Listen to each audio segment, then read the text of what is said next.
पढ़ेंगे। किस किस को नहीं पता, अभी मेरी क्लास में वो वापस आता हूं मैं बेसिक सिद्धांत पे कि जिसको भी नहीं पता होता है शर्म और झिझक हटा देना, क्योंकि शर्म अगर आपको है पूछने में तो आप आगे नहीं पढ़ पाओगे। स्टे हंग्री स्टे फुलिश, भूखे रहो, चीजें अपने आप मिलेंगी, समझ रहे। जिसको नहीं पता वो पूछ सकता है। किस किस को नहीं पता? महादीप, वेरी गुड, शाबाश। जो नहीं, जो हाथ उठाते हैं मेरे को बड़ी खुशी होती है कि वो पढ़ने आए, और बाकी जो ऐसे बैठे रहते हैं ना वो तो नींद पूरी करने आए। ठीक है, एक शब्द था महादीप। महादीप जैसे हम देखते हैं सबसे पहले एक आकाशीय पिंड है जिसका नाम है पृथ्वी, जिसको हमने नाम दे दिया ग्रह। अब इसको ग्रह हमने नाम क्यों दिया? क्योंकि इसकी कुछ विशेषताएं जो हम पहले देख चुके हैं। अब पृथ्वी में दो प्रकार की मुख्य चीजें, दो प्रकार की रचना है। एक है जल जो कि 70% है, और बाकी है भूमि। ठीक है, ये भूमि। अब आप देखते हो कि कहीं जल है, कहीं भूमि है, कहीं भूमि है, कहीं जल है। दिखता नहीं दिखता है ना? जो मैं 70% बोल रहा हूं कि इसमें है 70% जल है, बाकी भूमि है। लेकिन सारी की सारी क्या है? बिखरी हुई है। बिखरी हुई है, क्या है? बिखरी हुई है। अब बिखरी हुई भूमि को हमने, जो बिखरी हुई भूमि है उसको अलग अलग हम नाम देते हैं। आपने नाम सुना होगा महाद्वीप, एक सुनोगे प्रायद्वीप, दूसरा सुनोगे द्वीप। जैसे हम बोलते हैं अंडमान निकोबार द्वीप समूह, द्वीप आ रहा है, द्वीप समूह, द्वीपों के समूह। लक्षद्वीप है ना, द्वीप। द्वीप को इंग्लिश में बोलते हैं आइलैंड, प्रायद्वीप को बोलते हैं पेनिनसुला, और महाद्वीप को बोलते हैं कॉन्टिनेंट। क्लियर है? जिनको इंग्लिश, अगर इंग्लिश वाले भी होंगे तो मैं दोनों भाषाओं में आपको एक्सप्लेन करने की कोशिश करूंगा। अब इनको समझते आखिर ये है क्या? सबने पढ़ा, सबको पता होगा ना, ये सबको पता है बेसिक चीज कि विश्व में 7 महाद्वीप है, 5 महासागर है ना, और बहुत सारे सागर है, बहुत सारी खाड़ियां हैं, बहुत सारी जल संधि है। ये बेसिक शब्द होते हैं ज्योग्राफी के। अगर आपको इनके बारे में नहीं पता तो आप आगे नहीं पढ़ पाएंगे जब तक ये क्लियर नहीं है। तो पहले ये पढ़ना पड़ेगा आपको। ठीक है, 7 महाद्वीप सबको पता है, लेकिन क्या कारण है कि 7 महाद्वीप अलग अलग है, क्यों इकट्ठे क्यों नहीं हो सकते थे, वो हम देखेंगे। पहले हम देखेंगे महाद्वीप है क्या। तो महाद्वीप का मतलब है भूमि का वो विशाल हिस्सा जो चारों तरफ से पानी से घिरा हो। किससे? चारों तरफ से पानी से घिरा हो गई, पानी से घेरा। बस बिल्कुल ये डेफिनेशन आप याद रखना। विशाल भूभाग, भूभाग कैसा होगा? विशाल, बड़ा होगा। बड़ा, विशाल शब्द इसके लिए अच्छा होता। वो विशाल भूभाग जो चारों तरफ से पानी से घिरा हो उसको बोलेंगे महाद्वीप। हिंदी इंग्लिश में बोलेंगे कॉन्टिनेंटल। क्लियर है? ओके। उसके बाद नाम आता है प्रायद्वीप का। प्रायद्वीप तो वो भूभाग, अब विशाल हटा देना, वो भूभाग जो 3 तरफ से, कितनी? 3 तरफ से पानी से घिरा हो। क्लियर है? इसमें 4 है महाद्वीप में, इसमें 3 है। तो आप देखते हो, देखते हो कि एक हमारा दक्षिण भारत का ऐसा नुकीला हिस्सा बनता है। ये 3 तरफ से पानी से घिरा है। इधर है हिंद महासागर, इधर है बे ऑफ बंगाल यानी बंगाल की खाड़ी, और इधर है अरेबियन सी। क्लियर है? तो इसको हम बोल देते हैं, ये वाले पूरे हिस्से को बोलते हैं भारतीय प्रायद्वीप, भारत प्रायद्वीप। ठीक है, एक और प्रायद्वीप है जो कि जिसको हम नाम देते हैं विश्व का सबसे बड़ा प्रायद्वीप, अरब प्रायद्वीप। ठीक है, आप देखोगे मैप है यहाँ पे, हाँ ये वाला टुकड़ा। ठीक है, एक तरफ अदन की खाड़ी है, एक तरफ यहाँ लाल सागर है, और इस तरफ भारत की खाड़ी है। 3 तरफ से पानी से घिरा है, एक तरफ से भूमि से। क्लियर हो गया? तो प्रायद्वीप का मतलब है वो भूभाग जो 3 तरफ से पानी से घिरा हो। अब आता है द्वीप। द्वीप तो जो हमने विशाल पढ़ा था और यहां पढ़ा था भूभाग, यहां लगा दो छोटा, बस वो छोटा भूभाग जो 4 तरफ से पानी से घिरा। कितने? 4 तरफ से। ये दोनों कॉमन शब्द आ रहे हैं समझ में? महाद्वीप और प्रायद्वीप में अगर मैं महा हटा देता हूं तो द्वीप तो डेफिनेशन सेम होनी चाहिए, लेकिन इसमें क्या कर दी मैंने? महा। कहीं भी महा लग जाता तो क्या मतलब हो जाता? बहुत। क्लियर है? बहुत विशाल। तो विशाल भूभाग है जो चारों तरफ पानी से घिरा है उसको बोल देते हैं महाद्वीप। भूभाग छोटा भूभाग है, चारों तरफ पानी से घिरा है, उसको बोल देते हैं द्वीप। और एक भूभाग ऐसा है जो 3 तरफ से पानी से घिरा है, उसको बोल देते हैं प्रायद्वीप। क्लियर है सबको? ओके, अब बढ़ते आगे। तो हम देखते हैं, जैसे मैंने आपको पहले बताया था कि भूमि के ऊपर क्या है, भूमि के ऊपर, सॉरी पृथ्वी के ऊपर जल है और भूमि है। और हम जब ग्लोब में देखते हैं तो कहीं जल है कहीं भूमि है, इसी प्रकार का इकट्ठा नहीं है। ठीक है, तो ये एक व्यक्ति थे जिनका नाम था अल्फ्रेड वेगनर। क्या था, अल्फ्रेड वेगनर।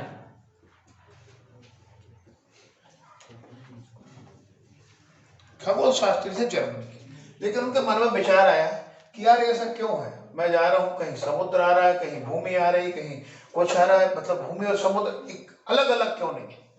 भूमि तो भूमि भूमि होती, समुद्र तो समुद्र समुद्र, बिखरी हुई भूमि क्यों है? तो फिर उन्होंने इस पर रिसर्च करनी शुरू की। तो उन्होंने एक सिद्धांत डेवलप किया, उस सिद्धांत को बोल देते हैं महाविस्थापन सिद्धांत।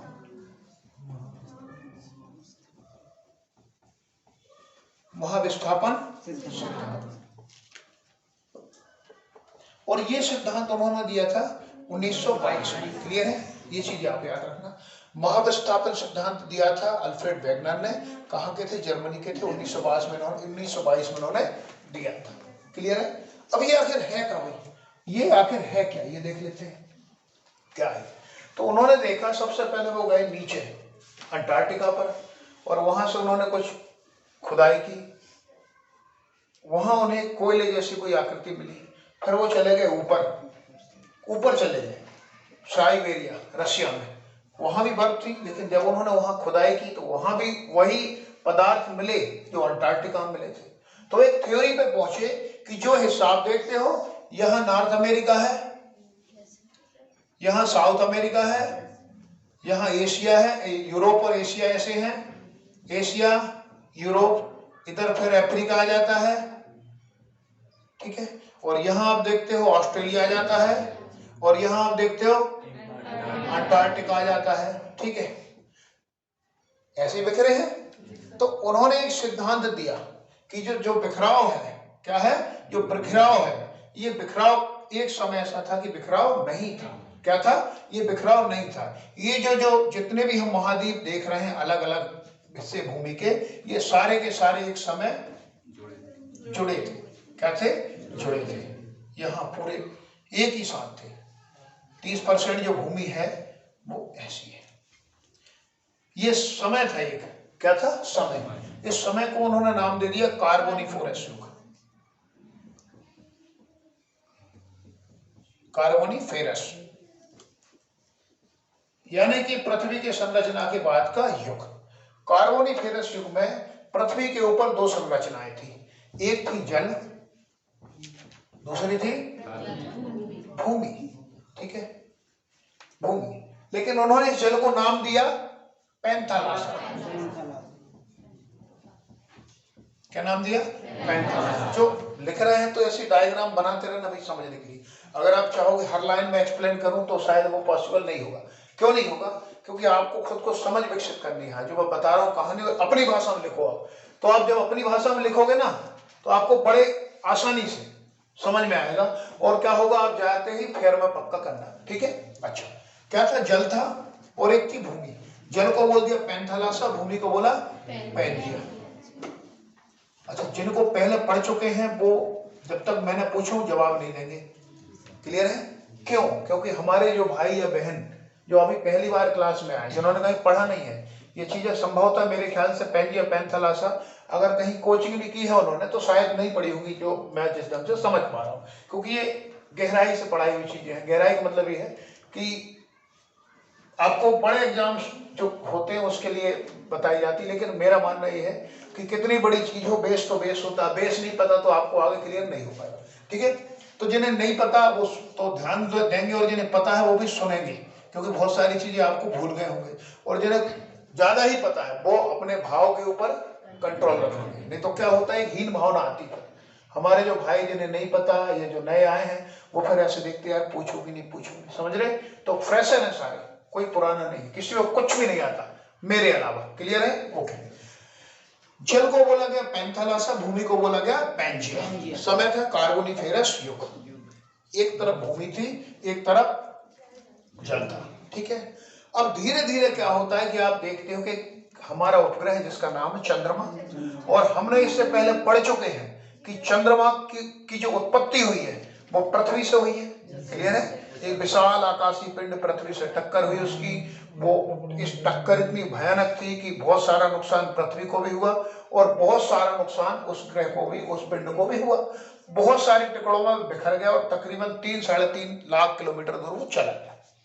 जाने के बाद उसके खुद के ग्रेविटेशनल फोर्स ने उसको जोड़ दिया और जोड़ने के बाद एक ग्रेविटी, जैसे हम देखते हैं कि पृथ्वी सूर्य की चक्कर काट रही है, क्योंकि सूर्य की ग्रेविटी है और पृथ्वी की भी है, सूर्य उसको दूर नहीं जाने दे रहा और पृथ्वी पास नहीं जा रही उसकी, तो ग्रेविटी के कारण घूम रही। ऐसे ही जो चंद्रमा है, चंद्रमा की अपनी ग्रेविटी है, पृथ्वी की अपनी ग्रेविटी।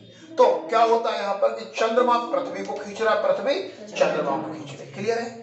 चंद्रमा को पृथ्वी, चंद्रमा पृथ्वी को खींचे, दोनों एक दूसरे को आपस में खींच रहे हैं। ओके, अच्छा। इस खींचतान में क्या होता है कि जो भूमि है वो भूमि शिफ्ट हो जाती है। कहाँ हो जाती है? ऊपर की तरफ शिफ्ट। एक समय आता है जिस समय का नाम है ट्रियासिक युग।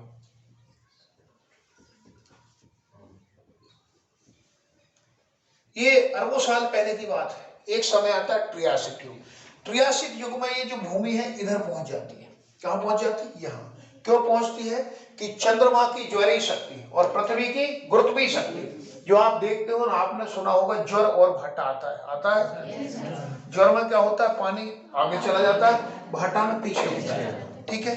ये उसी तरीके से जैसे आपसे कोई चीज छीन के भागे, पहले तो भाग जाएगा, लेकिन फिर आप क्या करो? ला ला ला, वापस दे, तो क्या करो? ले लोगे। तो पहले चंद्रमा अपनी ताकत लगाता है पानी की तरफ, पानी अपने आगे खींच लेता है, फिर धीरे से पृथ्वी अपनी तरफ खींचती है और क्या हो जाता है? वो पीछे जाता है, जिसको हम नाम दे देते हैं भाटा। तो ऐसी खींचतान चंद्रमा और पृथ्वी में हुई। क्लियर है? यहाँ ऐसे ही खींचतान चंद्रमा और पृथ्वी में हुई और जो भूमि थी वो शिफ्ट होना शुरू हो गई। भूमि शिफ्ट होना शुरू हो गई। क्यों हो गई? क्योंकि आप देखते हो भूमि के नीचे है प्लेट, और प्लेट के अगर आप देखोगे तो भूमि की 3 प्रकार की रचना है, संरचना, आंतरिक संरचना। सबसे पहले भूपर्पट्टी, जिसको इंग्लिश में बोलते हैं क्रस्ट। ठीक है? भूपर्पट्टी। क्लियर है? अब भूपर्पट्टी के नीचे आता है मेंटल। और आपको मैंने बताया था भूपर्पट्टी सॉलिड या ठोस और मेंटल है अर्ध तरल। कैसा है? अर्ध तरल। अब आप देखोगे कि जब अर्ध तरल चीज के ऊपर ठोस चीज रखोगे तो क्या हो जाएगा? दब जाएगी। सिद्धांत यही बोलता है ना, दब जाएगी। लेकिन फिर आप देखते हो कि पानी में एक जहाज तैरता है। समझ रहे? नहीं, पानी तो पूर्ण तरल है लेकिन उसमें जहाज तैर रहा है। क्यों? घनत्व। क्या है? घनत्व। तो जो भूपर्पट्टी है उससे ज्यादा घनत्व किसका है? मेंटल का। तो इसीलिए भूपर्पट्टी या सॉलिड जो है वो तैर रहा है, हमें महसूस नहीं होता, लेकिन किसके ऊपर? मेंटल के ऊपर तैर रहा है। अर्ध तरल है, तैरने का मतलब है हिलडुल सकता है, ये सॉलिड नहीं है, अंदर तक चिपका नहीं है। तो तैरते हुई चीज को क्या किया? चांद ने यहां खींचा। क्लियर है? यहां तक कौन सी युग में? ट्रियासिक युग में चांद ने अपने यहां पर खींचा, ऊपर तक ले गया। ठीक है? अब ले गया तो और आगे ले जा रहा था, लेकिन यहीं से पृथ्वी ने अपनी शक्ति लगाई। क्या लगाई? पृथ्वी ने अपनी शक्ति लगाई। जो भूमि थी ये यहां पर शिफ्ट हो गई, ऊपर पहुंच गई भूमि। ठीक है? यहां पहुंच गई भूमि। अब यहां से क्या होता है कि अपनी ताकत लगाती पृथ्वी। ठीक है? और चांद इधर खींच रहा है, पृथ्वी यहां खींच रही है। दोनों में से जो भूमि थी वो टूट गई, जिसका नाम हमने दिया था पेंजिया के 2 टुकड़े हो गए। क्लियर है? तक ये कैसे है? जैसे 2 व्यक्ति मिलकर, 2 लोग मिलकर, एक तरफ वीरेंद्र एक तरफ संदीप, और एक दरी को खींच रहे हैं। अब दोनों की समान ताकत, दरी का क्या हाल होगा? टुकड़े हो जाएंगे। वही टुकड़े इस भूमि के हो गए। क्लियर है? क्या हो गए? वही टुकड़े भूमि के हो गए। तो जो ऊपर वाला टुकड़ा था जो वीरेंद्र के पास में था, इसको नाम दे दिया लारेशिया। क्या दे दिया? लारेशिया। और जो नीचे वाला टुकड़ा था इसको नाम दे दिया गोंडवाना लैंड। गोंडवाना बोला उस समय, लैंड नहीं बोला, लारेशिया और गोंडवाना। क्लियर है? यहां तक तो आज भी हम बोलते हैं ना भारत को कि भारत गोंडवाना लैंड का हिस्सा है, गोंडवाना क्रम की चट्टान है। पढ़िए, जब आप पढ़ोगे मध्य प्रदेश का जीके पढ़ रहे हो तो उसमें पता चलता है, लिखते हो गोंडवाना क्रम की चट्टान है। क्या है? अब अपना जो मध्य प्रदेश इधर है, लेकिन जो विंध्याचल पर्वतमाला के नीचे जो चट्टाने हैं यानी कि ये वाले हिस्से की, ये वाला जो पार्ट है, ये पार्ट इसका भाग है, ऊपर का नहीं है। आज मध्य प्रदेश बोले या भारत बोले, यहां है, भूमध्य रेखा के ऊपर है, ऊपर है नहीं, लेकिन भूमध्य रेखा के नीचे वाले हिस्से का पार्ट है। वो पढ़ेंगे कैसे पार्ट है। अफ्रीका से टूट के शिफ्ट हुआ है यहाँ पर, अफ्रीका महाद्वीप से टूट के ऊपर शिफ्ट हुआ है। और जहां दिल्ली है वहां दिल्ली नहीं थी, भूमि नहीं थी, वहां तो एक सागर था, तैतिस सागर, भूमि उठ गई, पानी सूख गया, वहां तैतिस सागर समाप्त हो गया, वहां विशाल गड्ढा बन गया, उस गड्ढे को भराया नदियों ने। ठीक है, उन नदियों ने क्या किया, अपने साथ जलोढ़ मिट्टी लेके आई। तो इसलिए आप देखोगे कि पंजाब में, हरियाणा में, दिल्ली में, उत्तर प्रदेश में, बिहार में बिल्कुल प्लेन भूमि है, और मिट्टी कौन सी पाई जाती है, जलोढ़ मिट्टी।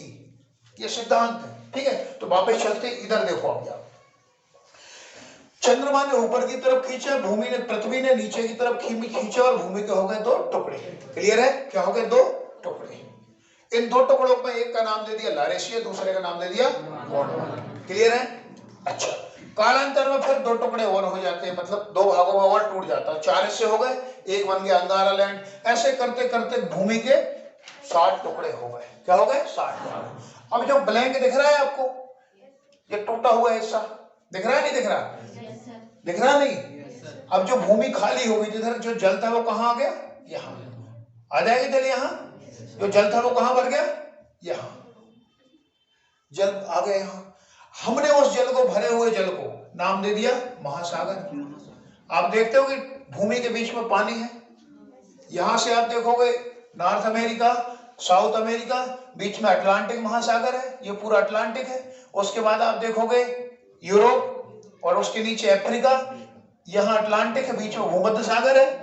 फिर आप देखोगे यहाँ लाल सागर है, फिर आप देखोगे हिंद महासागर है भारत के नीचे, और ऊपर आप देखोगे तो प्रशांत महासागर चारों तरफ। जो आज का प्रशांत महासागर पहले का पूरा पैंथालासा था, अब वो क्या हुआ, बीच में भूमि में घुस गया, तो उसके पानी के भी पार्ट हो गए और भूमि के भी पार्ट हो गए। ऐसे करके टोटल 7 टुकड़े बने भूमि के। क्लियर है यहाँ तक, किस किस को समझ में आया, सबको आ गया। अब इस सिद्धांत को आप नहीं भूलोगे कि कैसे बने महाद्वीप। क्लियर है, हाँ भाई, ऊपर आ गया समझ में। चलो मैं पूछूंगा भी, फिर साफ कर रहा हूँ इसको। चलो, तो इससे संबंधित 2-4 तथ्य आप लिखो। ये तो कहानी समझ लिया आपने। सबसे पहले आपने अगर हेडिंग डाली महाविस्थापन सिद्धांत, तो आप लिखो यहाँ 1922। शॉर्ट नोट ऐसे बनते हैं, 1922 अल्फ्रेड वैगनर, रॉबर्ट वैगनर नहीं लिखना,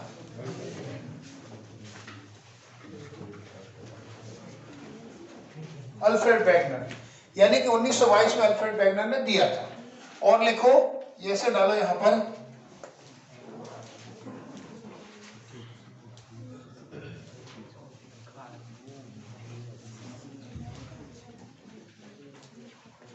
कार्बोनिफेरस युग, ऐसे एरो बनाओ, एक तरफ लिखो पेंजिया, दूसरी तरफ लिखो पैंथालासा। हो गया, इन ब्रैकेट डाल लो। पेंजिया को हमने बोला है भूमि, और पैंथालासा को बोला है जल। ठीक है, अब एक युग और यहां से लिख लो आप, त्रियाशिक युग।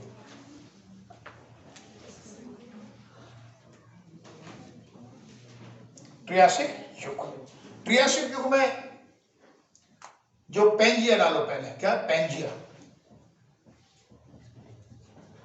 पेंजिया, क्योंकि पैंथालासा का तो कोई काम है नहीं। त्रियाशिक युग में पेंजिया के 2 टुकड़े हो गए, एक को हमने बोल दिया लारेशिया,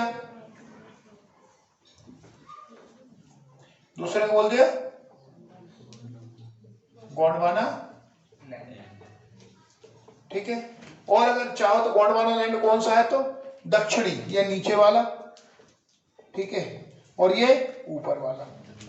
तो आप देखते हो कि आज जितना भी हिस्सा ऊपर का है, नॉर्थ अमेरिका, पूरा यूरोप, एशिया, ठीक है, और ये पूरा का पूरा एरिया है लारेशिया। क्या है, लारेशिया, ऊपर वाला।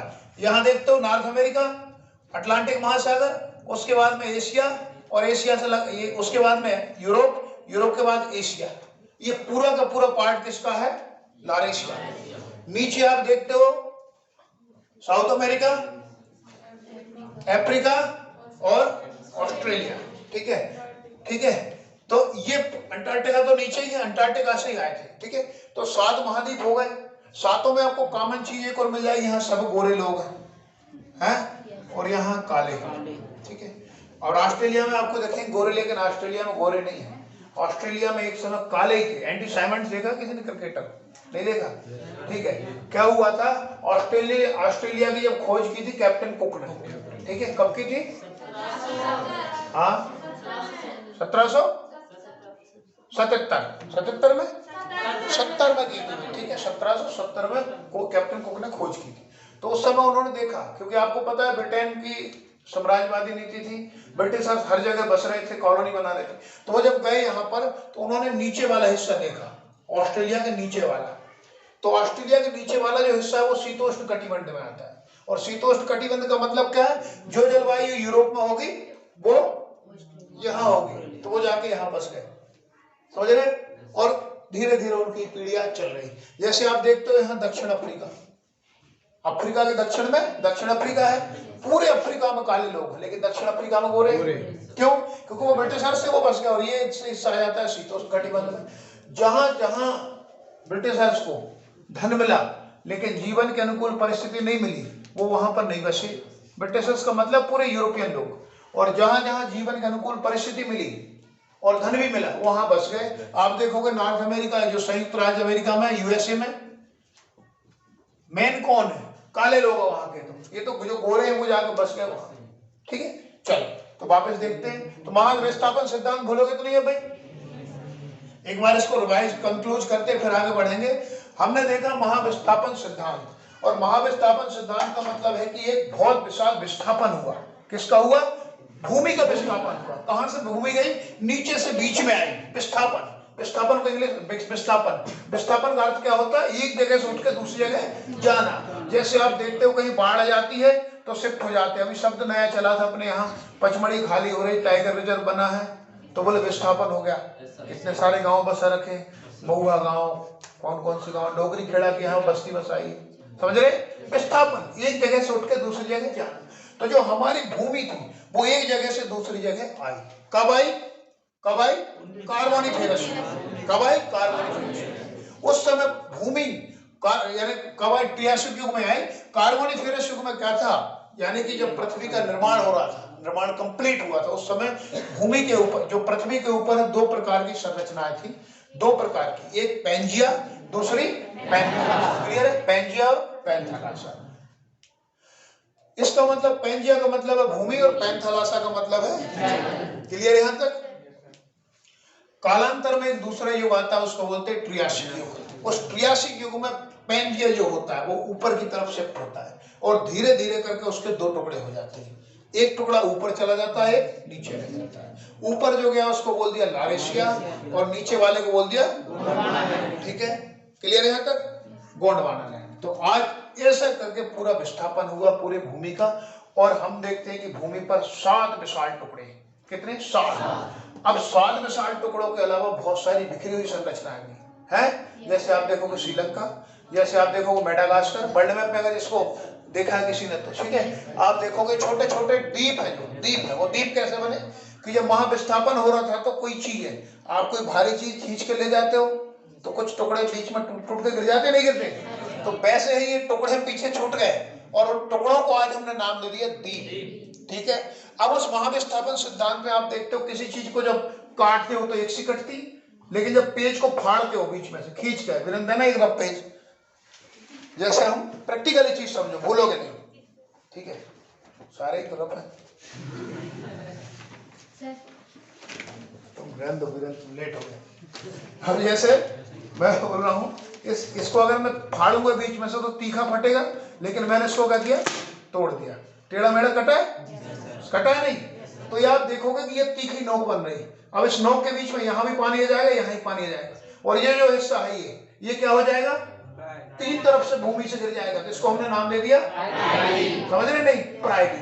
तो ऐसे करके पूरी पृथ्वी पर भूमि है, बहुत सारे भागों में बट गई थी। 3 बड़ा हमने उनका नाम दे दिया। विशाल भूभाग, महाद्वीप, छोटा भूभाग, सब छोटा, चारों तरफ से पानी से घिरा है, द्वीप, और 3 तरफ से गिना उसको क्लियर है। इसको बंद करो। यहां तक क्लियर है। अगर ये समझ में नहीं आएगा तो फिर हम अगला नहीं समझ पाएंगे।